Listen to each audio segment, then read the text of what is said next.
تھا، مکہ کا ایک بہت بڑا رئیس تھا، مکہ کا ایک بہت بڑا مالدار تھا، وہ اپنے آپ کو بہت زیادہ ایجوکیٹڈ سمجھتا تھا، اس نے میرے آقا کو گالیاں دی۔ اسی طرح کے بیانات سننے کے لیے مولانا منور حسین صدیقی آفیشل کو سبسکرائب کریں۔ بسم اللہ الرحمن الرحیم۔ اللہ رب العزت کا بے انتہا کرم اور احسان ہوا کہ اللہ تبارک و تعالی نے آج ہم سب کو ایمان اور یقین، صحت و عافیت کے ساتھ نماز جمعہ کے لیے جمع فرمایا۔ اللہ تبارک و تعالی سے دعا ہے کہ اللہ تبارک و تعالی ہم سب کے جمع ہونے، کہنے اور سننے کو بہتر قبول فرمائے، اور ہمیں اپنے حبیب صلی اللہ تعالی علیہ وسلم سے پکی اور سچی اور حقیقی محبت عطا فرمائے، آمین یا رب العالمین۔ سامعین محترم، عزیزان گرامی، گزشتہ جمعہ میں نے آپ سے وعدہ کیا تھا کہ سیرت کے عنوان سے ہم لوگ قسطوار تھوڑا تھوڑا کر کے سنیں گے اور اس پر عمل کرنے کی کوشش کریں گے۔ گزشتہ جمعہ میں نے ولادت باسعادت عام بچوں میں اور میرے آقا محمد عربی صلی اللہ تعالی علیہ وسلم کی ولادت میں کیا فرق تھا وہ میں نے آپ سے گوش گزار کیا تھا۔ آج میرے آقا صلی اللہ تعالی علیہ وسلم کہ جو بچپن کی پرورش ہے وہ کس انداز سے ہوئی۔ بظاہر دنیا کا جو رواج ہے اور مشیت الہی ہے، اس میں ہمیشہ یہ فرق رہا ہے کہ انسان سوچتا کچھ ہے اور ہوتا کچھ ہے۔ آپ تاریخ کے حوالے سے دیکھیں، مطالعہ کریں تو آپ کو پتہ چلے گا حضرت اسماعیل ذبیح اللہ اور حضرت موسیٰ کلیم اللہ اور حضرت یوسف علی نبینا علیہ الصلاۃ والتسلیم کو آپ دیکھیں، اور پھر میرے آقا محمد عربی صلی اللہ تعالی علیہ وسلم کے بچپنے کو دیکھیں تو آپ کو کہیں ایسا نہیں لگے گا جیسے اللہ چاہتے تو اللہ تبارک و تعالی اپنے حبیب کی پرورش کسی محل میں کرا سکتے۔ اب تھوڑا تاریخ کا حوالہ لیں اور پیچھے جائیں کہ جب فرعون سے ان کے نجومیوں نے کہا تھا کہ بنی اسرائیل میں ایک بچہ پیدا ہوگا جو تیرے تخت و تاج کو چھین لے گا، تجھے ختم کر دے گا، تیری بادشاہت ختم ہو جائے گی، تو موسیٰ کلیم اللہ پیدا نہ ہو، اس کے لیے فرعون نے یہ بندوبست کیا کہ بنی اسرائیل میں کوئی بچہ پیدا نہیں ہونا چاہیے، اور پابندی یہ لگائی کہ کوئی اپنی بیوی سے ملاقات نہیں کرے گا، اور اگر خدا نخواستہ کر بھی لیا اور اس سے بچے پیدا ہوئے تو کہا کہ یقتلون ابناء، ان کے بیٹوں کو قتل کر دو، وَيَسْتَحْيُونَ نِسَاءَ، اور ان کے بچیوں کو چھوڑ دو۔ میرے آقا صلی اللہ علیہ وسلم جی پیدا ہو رہے ہیں تو یہاں مکے میں ماحول کیا ہے؟ بچیوں کو زندہ درگور کرو، بیٹا ہو تو پالو، بچی ہو تو زندہ درگور کرو۔ موسیٰ کے پیدا نہ ہونے کے لیے یہ بندوبست کیا جا رہا تھا کہ ان کے بیٹوں کو قتل کر دو اور ان کے بچیوں کو چھوڑ دو۔ فرق دیکھیے. آگے آئیے میں سمجھاؤں کہ بنی اسرائیل کے تقریباً اس دور میں جو بچے پیدا ہوئے، مورخین کرام نے لکھا ہے اپنی کتابوں میں تقریباً 70,000 بچوں کو بنی اسرائیل کے فرعون نے قتل کرایا کہ پیدا موسیٰ نہ ہو جائے. اور جب موسیٰ پیدا ہوئے تو ان کے ماں کو خیال آیا کہ اب تو میرا بیٹا کو قتل کر دیا جائے گا. تو اللہ تبارک و تعالیٰ نے حضرت موسیٰ کی ماں کے دل میں خیال ڈالا کہ اس کو ایک لکڑی کا بکسا بناؤ اور اس کے اندر ڈالو اور اس کو دریا میں ڈال دو. واقعہ بہت لمبا ہے، صرف میں آپ کو ذہن تازہ کرنے کے لیے کہہ رہا ہوں کہ اللہ تبارک و تعالیٰ وہ قادر مطلق ہے کہ جھوپڑی میں پیدا کر کے دریا میں ڈبونے کے بجائے دریا سے نکال کر کے موسیٰ کے محل میں پہنچاتا ہے. یہ ہمارا رب ہے. یعنی مارنے کے سارے بندوبست ہیں وہاں پہ. فوج کو پتہ کو چل جائے وہ قتل کر دیں گے، لکڑی کے بکسے میں پانی گھس جائے وہ ڈوب جائے گا.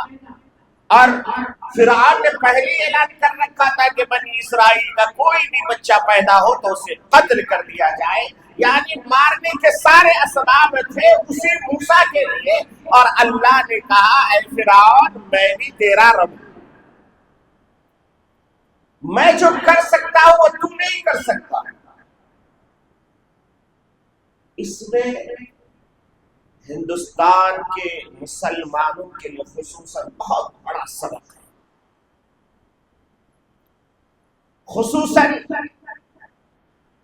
اس ملک میں رہنے والے تمام مسلمانوں کو حضرت موسیٰ اور فرعون کے ظلم کا مطالعہ کرنا چاہیے. تو پتہ چلے گا کہ رب کیسے اپنے بندوں کی مدد کرتا ہے. تو اللہ تبارک و تعالیٰ نے فرعون کے محل میں موسیٰ کی پرورش کرائی.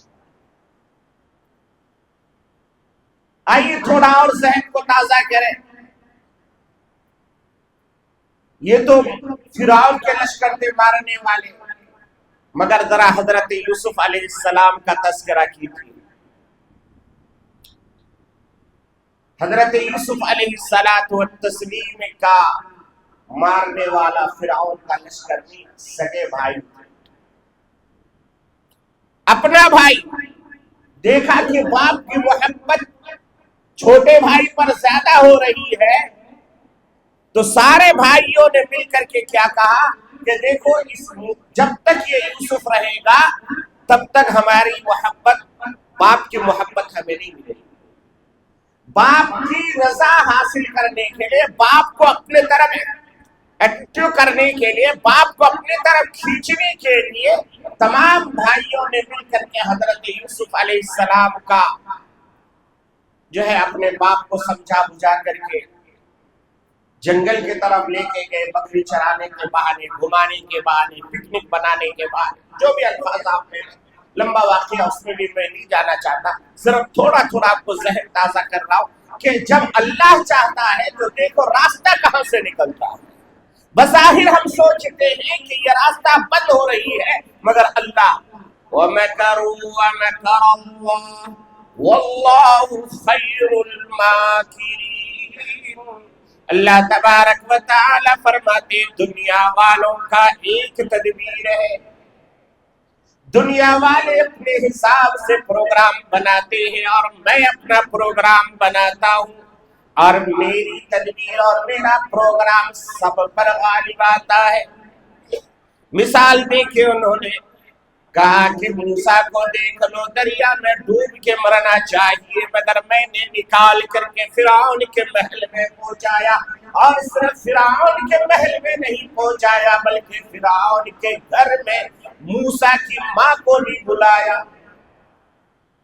موسیٰ کی ماں کو بھی بلایا اور فرعون پاؤں پکڑا موسیٰ کی ماں کا، ریکویسٹ کیا کہ مائی ذرا میرے پیارے بیٹے کو دودھ پلا دے. کچھ دن رہی موسیٰ کی ماں، کہنے لگی نہیں مجھے تیرے محل میں کوئی دلچسپی نہیں ہے، مجھے تو اپنے جھوپڑی اچھا لگتا ہے، میں تو جھوپڑی میں رہوں گی۔ تو کہا تیرے بغیر میرا بیٹا مر جائے گا۔ میرے بھائیوں، تو اللہ وہ احکم الحاکمین ہے، اللہ جیسے چاہتا ہے ایسے کرتا ہے۔ اس لیے میرے عزیز و دوستو بزرگوں، آپ ذرا غور کریں، تمام بھائیوں نے مل کر کے حضرت یوسف کو لے جا کے کنویں میں ڈال دیا۔ بظاہر کنواں کیا موت کا کنواں ہے، وہاں سے اب زندگی کی کوئی شکل نہیں، کیوں آنے جانے کا کوئی جو ہے بندوبست نہیں، نکالنے کا کوئی بندوبست نہیں۔ اللہ نے وہاں سے نکالا، مصر کے تاج عطا فرمایا، مصر کا بادشاہ بنا دیا۔ تو ہمارا رب وہ ہے، قُلِ اللَّهُمَّ مَالِكَ الْمُلْكِ تُؤْتِي الْمُلْكَ مَنْ تَشَاءُ وَتَنْزِعُ الْمُلْكَ مِمَّنْ تَشَاءُ وَتُعِزُّ مَنْ تَشَاءُ وَتُذِلُّ مَنْ تَشَاءُ بِيَدِهِ الْخَيْرُ إِنَّكَ عَلَى كُلِّ شَيْءٍ قدیر۔ پھر آگے اللہ تبارک و تعالی فرماتا تولج اللیل فی النہار وتولج النہار فی اللیل وتخرج الحی من المیت وتخرج المیت من الحی وترزق من تشاء بغیر حساب۔ اللہ تبارک و تعالی فرماتے ہو بندے پریشان کیوں ہوتے ہو، یہ عزت کا مالک بھی میں، یہ ذلت کی زندگی دینے والا بھی میں، تو جہاں سے عزت تلاش کرتا ہے وہاں ذلیل ہو جائے گا۔ اگر عزت چاہیے تو میرے راستے پہ آ جا، مجھے اپنا رب مانے دے۔ پھر آگے اللہ تبارک و تعالی نے فرما دیا تولج اللیل فی النہار وتولج النہار فی اللیل، رات کے پیٹ سے میں دن کو نکالتا ہوں اور دن سے پھر رات کو بدل دیتا ہوں۔ اور آگے پھر عجیب و غریب مثال اللہ نے عطا فرمائی وتخرج الحی من المیت، زندوں کے پیٹ سے مردوں کو نکالنے والا کون ہے؟ زندوں کے پیٹ سے مردے کو نکالنے والا کون، اور پھر مردے کے پیٹ سے زندے کو نکالنے والا کون؟ یہ تو بظاہر سائنٹیفک اعتبار سے سمجھ میں آتا ہے، چلو بھئی ایک چیز زندہ ہے اس سے کوئی مردہ چیز نکل جائے، مگر جو خود ہی مردہ ہے اس سے کوئی زندہ چیز نکل جائے، یہ بڑا کٹھن معاملہ ہے۔ اللہ نے فرمایا وہی رب میں ہوں کہ کبھی زندے سے مردے کو نکالتا ہوں اور مردے سے زندے کو نکالتا ہوں۔ مثال دیا کہ مرغی کو دیکھ لو، چڑیا کو دیکھ لو، چرند کو دیکھ لو، ارے انڈا مردہ ہے نا، انڈے میں جان ہے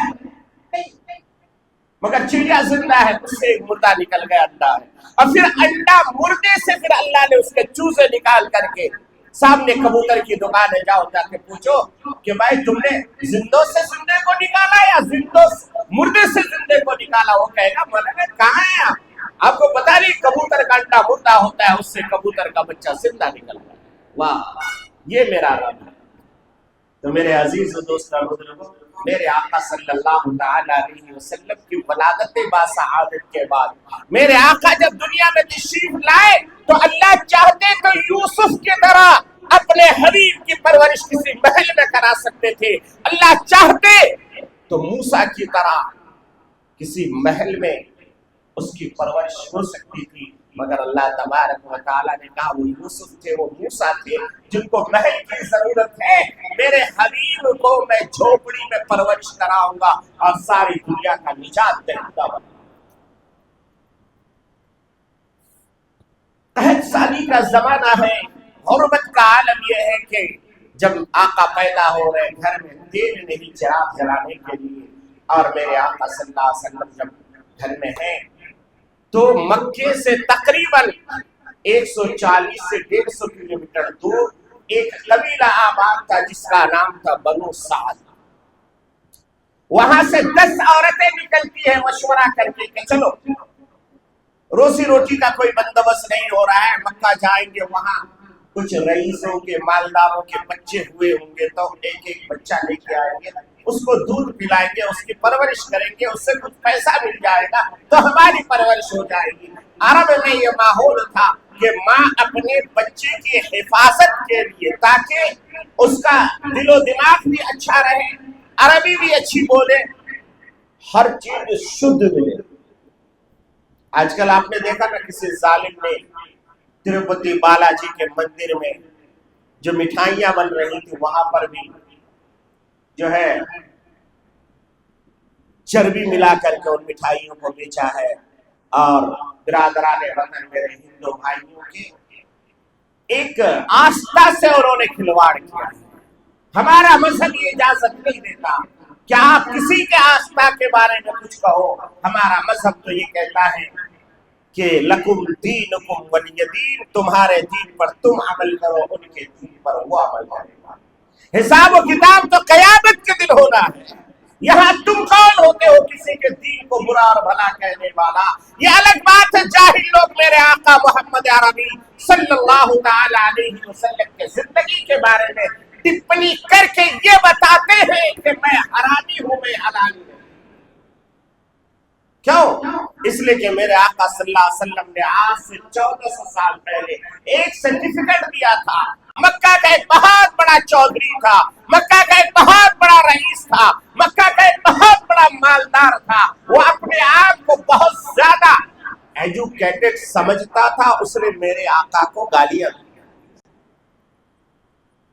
غور سے سننا، اور جو میرے آقا کو گالی دیتا ہے اس کا ڈی این اے ٹیسٹ کرا لینا، اگر غلط نکل جائے میں اپنی سزا موت لینے کے لیے تیار ہوں، میرا سر قلم کر دیا جائے اگر ڈی این اے ٹیسٹ صحیح نکل گیا۔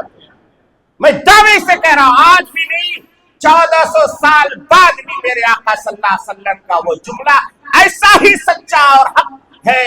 اللہ کے نبی کو اس نے گالیاں دی، بہت بڑا مالدار تھا، مکہ کا رئیس تھا۔ میرے آقا نے فرمایا، او بندے تو مجھے گالی دے رہا ہے، تو تو حلالی نہیں، تو تو حرامی ہے، تو اپنے باپ کا نہیں ہے۔ وہاں سے میرے آقا نے ایک سرٹیفکیٹ بنا کے دیا، قیامت تک آنے والے جو بھی میرے آقا کو گالی دیں گے اس کا ڈی این اے ٹیسٹ کرا لینا، وہ حلالی نہیں حرامی نکلے گا، وہ اپنے باپ کا نہیں نکلے گا۔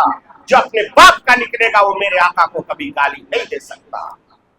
اس لیے ہم کسی کے خلاف بولنے نہیں جاتے، ہم تو یہ کہہ دیتے ہیں کہ بھائی تم تو اپنا سرٹیفکیٹ خود بنا رہے ہو، تم خود کہہ رہے ہو کہ میں حرامی ہوں، میری ماں نے میرے ساتھ جو ہے یہ کیا ہے کہ باپ کے بجائے کہیں اور سے بیج لے کے ڈالا ہے اور تو حرامی پیدا ہوا۔ اس لیے میرے بھائیوں، میں آج سے بہت ہی عاجزی کے ساتھ کہتا ہوں کہ میرا یہ ہم سب کا پیارا ملک ہندوستان، یہاں کی سرزمین میں گنگا جمنی تہذیب ہے، ہندو مسلم سکھ عیسائی اور بھی ہزاروں کمیونٹیاں ہیں، سب مل جل کر کے ایک گلدستہ بنتا ہے۔ اس گلدستہ کے کسی گل کو گالی مت دو، کسی کو چھیڑ چھاڑ مت کرو۔ تمہارا مذہب تمہارے ساتھ ہے، ان کا مذہب ان کے ساتھ ہے، وہ اپنی آخرت برباد کر رہا ہے، تم اپنی آخرت برباد مت کرو۔ اس لیے میرے آقا صلی اللہ تعالی علیہ وسلم کے اوپر جس کتے نے بھونکا ہے وہ بھی حرامی، وہ بھی حرامی۔ جاؤ آج ڈی این اے ٹیسٹ کرا لو، اس کے باپ کا اور اس کا کر کے دیکھ لو، اگر مل جائے میرے گردن کو اڑا دینا۔ میں اس کی گردن اڑانے نہیں کہہ رہا، میری گردن اڑا دینا، اس لیے کہ مجھے اپنے سورج سے زیادہ، دن سے زیادہ، رات سے زیادہ، پھول کی خوشبو سے زیادہ مجھے یقین ہے کہ میرے آقا کا ہر جملہ اس سے کہیں زیادہ سچ اور حق ہے۔ بہرحال میرے آقا صلی اللہ تعالی علیہ وسلم کی پرورش کے لیے اللہ تعالیٰ نے بڑا نرالا انداز کیا۔ جس گود میں ڈالا اس گود کا نام آمنہ ہے، امانت والی، یہ خیانت نہیں کرتی۔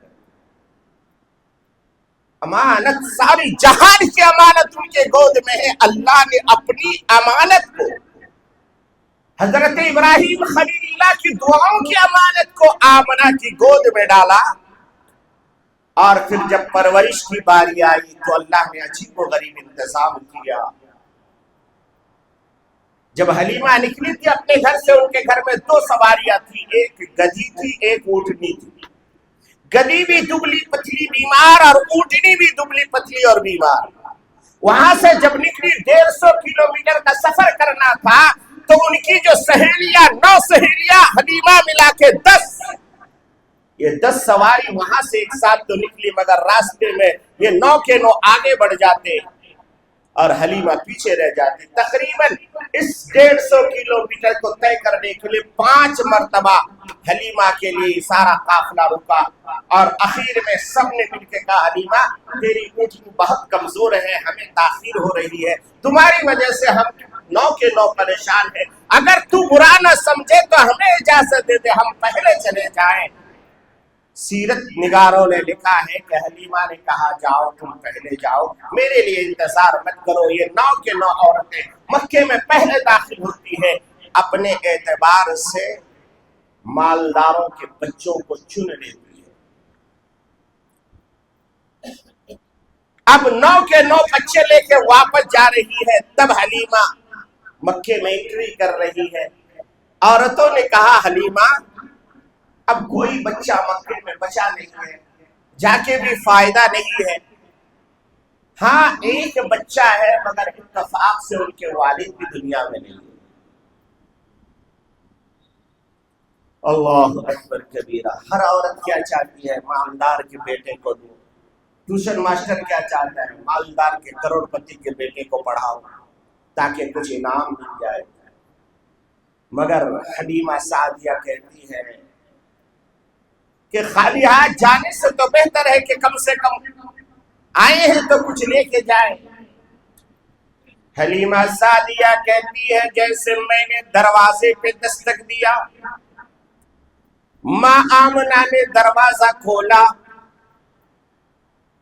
تو ماں آمنہ کہتی ہے اے حلیمہ کیا بات ہے؟ کہا کہ میں بچے کو لینے آئی ہوں۔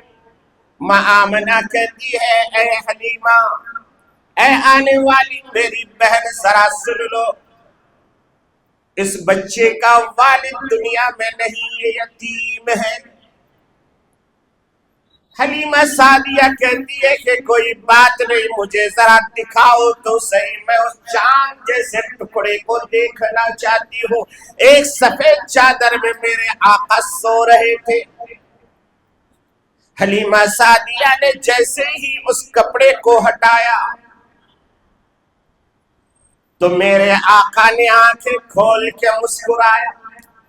میرے آقا کا مسکرانا تھا کہ حلیمہ سعدیہ کا دل ٹوٹنے لگا۔ اس نے لپک کے بچے کو اٹھایا، سینے سے چمٹایا اور کہنے لگی آمنہ بہن، یہ بچہ مجھے بڑا پیارا ہے، مجھے یہ بچہ دے دیجیے۔ پتہ نہیں ان عورتوں نے کیوں پسند نہیں کیا اس نور کو، اس پیار سے بچے کو۔ تو ماں آمنہ کہتی ہے او میری بہن، یہ مت کہو کہ اس نے کیوں پسند نہیں کیا، بلکہ میرے لاڈلے نے ان عورتوں کو ہی پسند نہیں کیا۔ میرے لاڈلا کوئی ایسا ویسا لاڈلا نہیں جو کوئی بھی لی جائے۔ بہرحال باتیں ہوئی، اس کے بعد حضرت حلیمہ سعدیہ، اب یہاں غور کی، گود کس کا ملا؟ آمنہ کا۔ پرورش کا ہو رہی حلیمہ کے یہاں۔ حلیمہ حلم والی، برداشت کرنے والی، بردبار، سمجھدار، عقل مند، بہت زیادہ جو ہے چھوٹی چھوٹی بات پہ چڑھنے والی۔ آج کل اپنے بچوں کی پرورش میں ہماری ماں، بیٹیاں، بہنیں کیا کرتی ہے؟ ذرا ذرا سی بات پہ پٹکتی ہے، مارتی ہے۔ ہم نے تو ایسے بچے کو بھی دیکھا ہے کہ ماں نے غصے کے مارے کچن سے چمٹا اٹھا کے پھینکا۔ اسی بنگلور کی بات بتا رہا ہوں، میں اپنے آنکھوں سے دیکھا ہوں۔ چمٹا اٹھا کے پھینکا کہ تم مرتی کیوں نہیں، اور چمٹا جا کے آنکھ کی پتلی میں لگی اور وہ آنکھ ہمیشہ کے لیے اندھی ہو گئی، ہمیشہ کے لیے اندھی ہو گئی۔ میرے پاس علاج کے لیے وہ لایا گیا، اس لیے میں بتا رہا ہوں آپ کو، یہ میں خود جانتا ہوں یہ واقعہ۔ ماشاءاللہ بچی خوبصورت ہے، اچھی ہے، پڑھی لکھی ہے، مگر ایک آنکھ سے اندھی ہے۔ میں نے کہا یہ کیسے ہوا؟ تو ماں کی آنکھوں سے آنسو نکلا اور اس کے بعد کہنے لگے حضرت یہ میری غلطی تھی۔ میں نے کیا ہوا؟ بولا ایسا ایسا، یہ بچی تھی، میں کچن میں کام کر رہی تھی، بہت زیادہ ستا رہی تھی، میں نے مارے غصے کے وہاں سے ایسا چمٹا پھینکا اور آنکھ میں لگی۔ ماں اپنے بچے کو چاہے تو جنت میں بھیج سکتی ہے اور ماں چاہے تو اس کی زندگی میں اس کو جہنم دکھا سکتی ہے۔ ماں کے ہاتھ میں اللہ نے وہ مقام اور عطا فرمایا۔ آپ ذرا غور کیجئے، حضرت موسیٰ کو جب دریا میں ڈالا جا رہا تھا، ماں نے دعا کی تھی اللہ میرے بچے کی حفاظت بھی کرنا، آگے چل کے اس بچے کو قوم کا لیڈر بنانا۔ ماں کی دعائیں قبول ہوئی، دریا تیرتے تیرتے فرعون کے محل میں پہنچا اور محل سے نکل کر کے سیدھا نبی بن گئے۔ حضرت اسماعیل سمیع اللہ، ماں ہاجرہ نے نہلایا دھلایا، دعائیں دے کر کے اپنے باپ کے پاس بھیجا اور باپ لے کے گئے ذبح کرنے کے لیے، مگر ماں کی دعائیں ساتھ تھی تو وہاں اسماعیل ذبیح اللہ بن کر کے نبوت کا تاج ملا۔ میرے بھائیوں، ادھر ماں آمنہ جو ہے اپنے بیٹے کو دعائیں دے کر کے حلیمہ کے گود میں ڈالتی ہے، اور حلیمہ جب لے کے چلتی ہے، سیرت نگاروں نے لکھا کہ حضرت حلیمہ اس بچے کو لیتی ہے، بوسہ دیتی ہے، اور جب اپنے شوہر کو دکھایا تو شوہر نے بھی کہا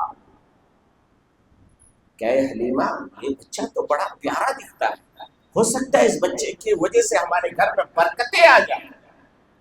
ابھی چند لمحہ گزرے، انہوں نے پہچان لیا اور اس اونٹنی جو بیٹھی ہوئی تھی اس پر سوار ہوئے، پہلے حلیمہ کو بیٹھایا، پھر گود میں بچہ دیا، پھر سامنے حلیمہ کے شوہر بیٹھے، اونٹنی کو اٹھا رہے اٹھ نہیں رہی، اٹھا رہے اٹھ نہیں رہی، کئی بار کوشش کیے نہیں اٹھی۔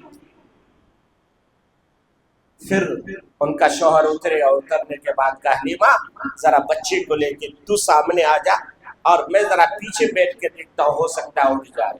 پھر جب سواری بدلی اور جگہ کا پوزیشن بدلا تو فوراً اٹھی نہیں، اٹھ کے چلنے لگی، اور چلی نہیں بلکہ دوڑنے لگی، اور دوڑی نہیں بلکہ ہوا میں اڑنے لگی۔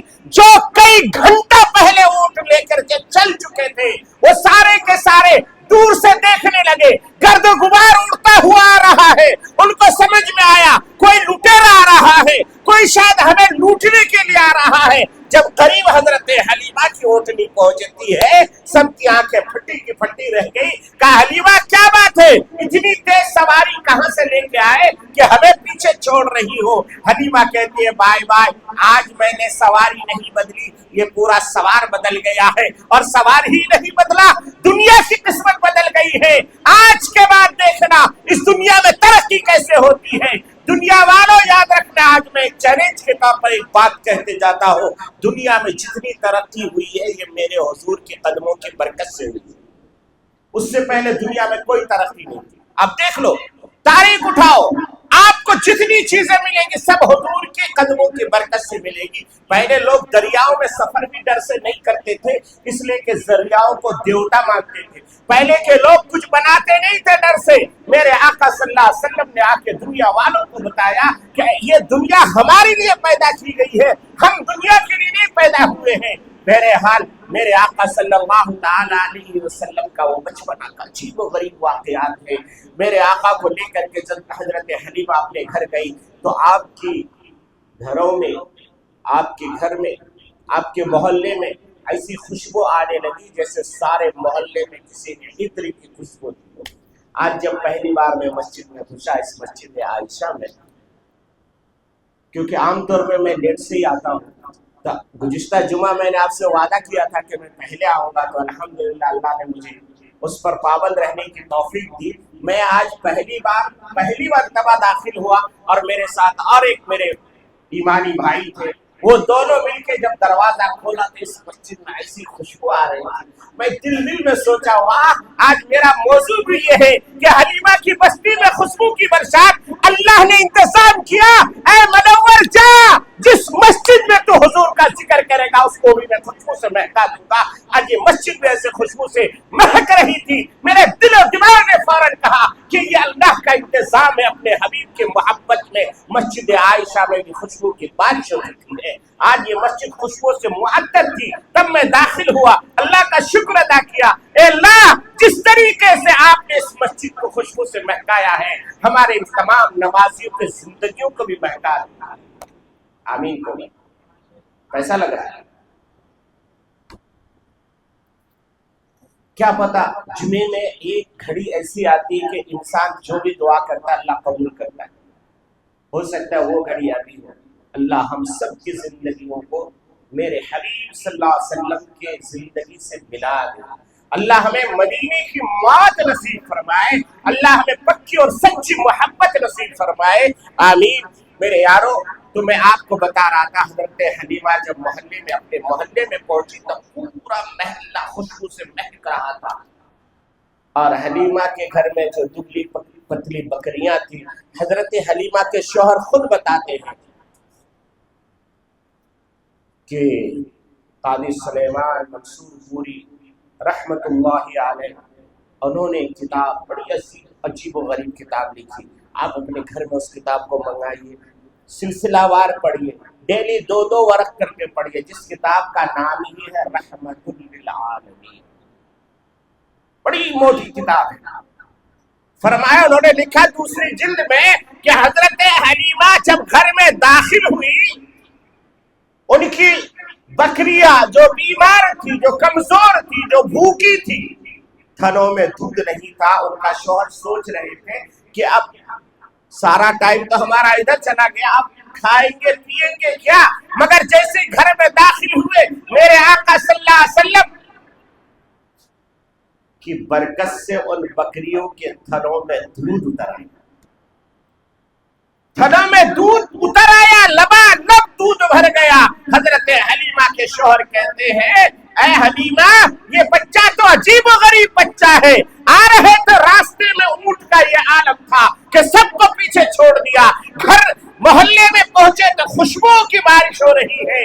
گھر میں آئے تو گھر میں بکریوں کے تھنوں میں دودھ اتر آیا ہے، اور چراغ کی ضرورت نہیں، یہ خود ہی چمک رہا ہے اتنا کہ اس میں روشنی سے ہمارا کمرہ بھی منور ہو چکا ہے. مسلمانوں، اگر نبی کے بچپن سے ان کے جسم سے اتنی خوشبو آئے اور اتنا نور آئے کہ چہرہ نہیں بلکہ روح منور ہو جائے، تو کیا ان کی زندگی کو اگر مسلمان اپنا لے تو مسلمان کی زندگی میں روشنی نہیں ملے گی، مسلمان کی زندگی کامیاب نہیں ہو سکتی. مگر مسلمان کلمہ تو نبی کا پڑھتا ہے مگر عمل یہود و نصارہ کا کرتا ہے. اسی لیے علامہ اقبال نے کہا تھا کہ ان کو دیکھ کے شرمائے یہود، ان کے کردار، ان کا کیریکٹر، ان کا تھنکنگ سب الگ الگ ہے. یہ نام عبداللہ، عبد الرحمن، عبد الرحیم رکھتے ہیں، کام سارے کے سارے غیروں کے کرتے ہیں. نتیجہ یہ ہوتا ہے کہ اللہ تبارک و تعالی نے بھی ہمیں چھوڑ دیا کہ جاؤ جن کے کیریکٹر اپنا رہے ہو ادھر ہی چلا جاؤ. آج دیکھیے ہماری بچیاں غیروں کے ساتھ جا رہی ہے، نوجوان غیروں کا اتباع کر رہا ہے. ڈیلی اخبار میں، ٹیلی ویژن میں آتا ہے فلاں جو ہے کلمہ چھوڑ دیا، فلاں جو ہے اسلام سے خارج ہو گیا. یہ کیوں ہو رہا ہے؟ اس لیے ہو رہا ہے.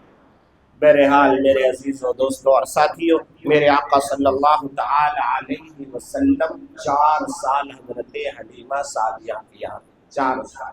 اس درمیان میں ایک چھوٹا سا واقعہ ہے، سنا کہ اپنی بات ختم کرو، کہ میرے آقا صلی اللہ تعالی علیہ وسلم کی ایک بہن تھی جس کا نام سیما.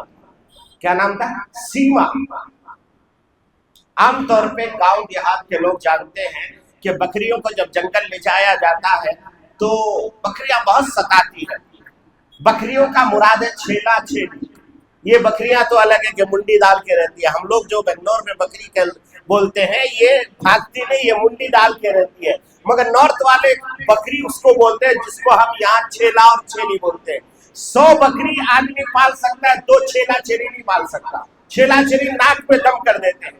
تو بکریوں سے مراد ہے وہ چھیلا اور چھیلی. حضرت سیما یہ بیان کرتی ہے کہ ایک دن ماں کہنے لگی کہ بیٹا تو آج محمد کو مت لے کر جائے. تو بہن کہتی ہے، بیٹی کہتی ہے، امی اگر محمد کو تو لے جانے نہیں دے گی تو میں بکریوں کو چرانے نہیں جاتی. تو ماں نے تعجب سے پوچھا یہ ڈبل ڈیوٹی کیوں کرنا چاہتی ہے؟ ایک تو بچہ پھر بکریاں. تو ماں بہن سیما کہتی ہے، امی جان جب سے اس بچے کو میں نے لے جانا شروع کیا ہے تو بکریوں نے ستانا چھوڑ دیا۔ بکریاں خود بخود گھاس کھاتی ہے اور جب پیٹ بھر جائے تو آ کے جہاں میں بیٹھی رہتی ہوں وہی آ کے سب بیٹھ جاتی ہے اور صرف میری ہی طرف دیکھتے رہتے، یعنی اس بچی کی طرف دیکھتے رہتی ہے، کدھر بھی بھاگتی نہیں۔ اور جس دن میں اس کو نہیں لے جاتی ہوں اس دن یہ سارے بکریاں ادھر ادھر بھاگتے رہتی ہے، میری حالت خراب ہو جاتی ہے۔ اس لیے اگر اس کو آپ لے جانے دو گے تو میں لے کے جاؤں گا، ورنہ میں بکری چرانے نہیں جاتی۔ میرے یارو، بکریوں نے بھی میرے آقا کو بچپن میں پہچان لیا، ہم بوڑھے ہو گئے اپنے نبی کو نہیں پہچانے۔ اسی درمیان میں ایک واقعہ اور پیش آیا کہ حضرت سیما خود فرماتی ہے کہ میں نے اپنے بھائی محمد کو درخت کے سائے میں سلا دیا اور میں کسی ضرورت سے تھوڑی دور گیا باہر تو دیکھا کہ دو آدمی نورانی چہرہ والا نمودار اور اس کے ہاتھ میں تشت تھا اور اس کے ہاتھ میں چھورے تھے، چاقو، اور وہ آئے اور آ کر کے میرے آقا صلی اللہ علیہ وسلم کے سینے کو چاک کر کہ میں دیکھ کے ڈر گئی، کوئی جنات نہ ہو، کچھ ایسا نہ ہو، اور میں ڈر کے مارے چیختے ہوئے گھر گئی اپنے ماں کو بلانے کے لیے کہ کہیں میں جاؤں اور میرے ساتھ بھی حادثہ ہو جائے۔ میرے آقا صلی اللہ تعالی علیہ وسلم کے سینے کو چاک کیا گیا، اس کے بعد آپ کے دل مبارک کو وہاں سے نکالا اور اس تست میں جو پانی تھا اس پانی سے اس تست میں دل کو دھویا گیا اور پھر وہیں رکھ کر کے جب حضرت حلیمہ اور حضرت سیما آئے تو دیکھے کہ وہ دونوں جو ہے اس طرح ہاتھ پھیر کر کے وہ لوگ غائب ہو گئے۔ آ کے دیکھا تو میرے آقا صلی اللہ علیہ وسلم کے سینے مبارک پہ ایک نشان تھا، یہاں پر کٹنے کا نشان تھا، جس کو آج ہارٹ سرجری کہتے ہیں۔ یہ بھی میرے آقا کی قدموں کی برکت سے۔ اگر حضور کے ہارٹ سرجری نہ ہوتی تو ڈاکٹروں کو بھی یہ علم اللہ نہیں دیتا۔ آج جو ہمارے دلوں کی صفائی کرتے ہیں، آج جو ہارٹ سرجری ہوتا ہے، یہ بھی میرے آقا صلی اللہ تعالی علیہ وسلم کے برکت سے آج کے ڈاکٹروں کو ملا ہے میرے یارو۔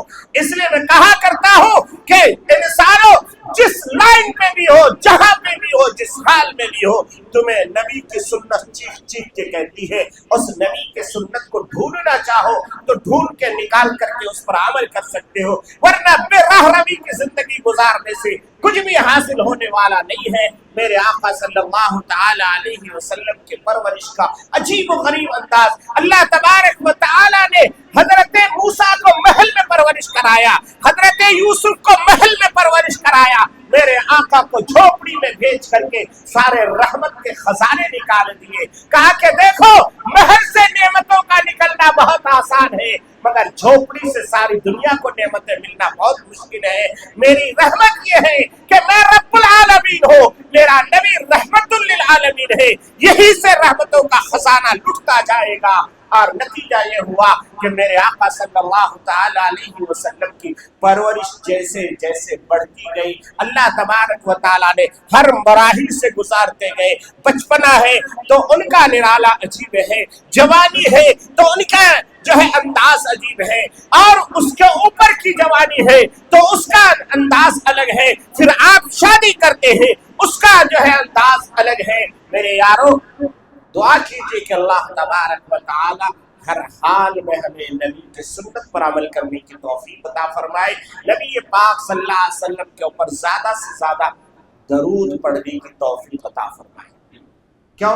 اس لیے کہ نبی نے فرمایا جو جتنا زیادہ درود پڑھے گا وہ اتنا زیادہ مجھ سے قریب ہوگا، اور خصوصاً جمعے کے دن زیادہ ہمیں درود پڑھنے کی توفیق عطا فرمائے۔ آمین وآخر دعوانا الحمدللہ رب العالمین۔ اگلا جمعہ بھی آپ اسی طرح تھوڑا جلدی آئیں تاکہ پھر یہیں سے بات شروع کریں کہ آپ کے 4 سالہ زندگی کے بعد پھر واپسی ہوئی، پھر وہاں سے جوانی تک، پھر جوانی سے شادی تک، اور شادی کے بعد پھر الگ۔ انشاءاللہ میں کوشش کروں گا کہ آپ کو سیرت طیبہ کا بہترین عنوان تھوڑا تھوڑا کر کے دیتا رہوں۔ اللہ عمل کی توفیق عطا فرمائے۔ وآخر دعوانا الحمدللہ رب العالمین۔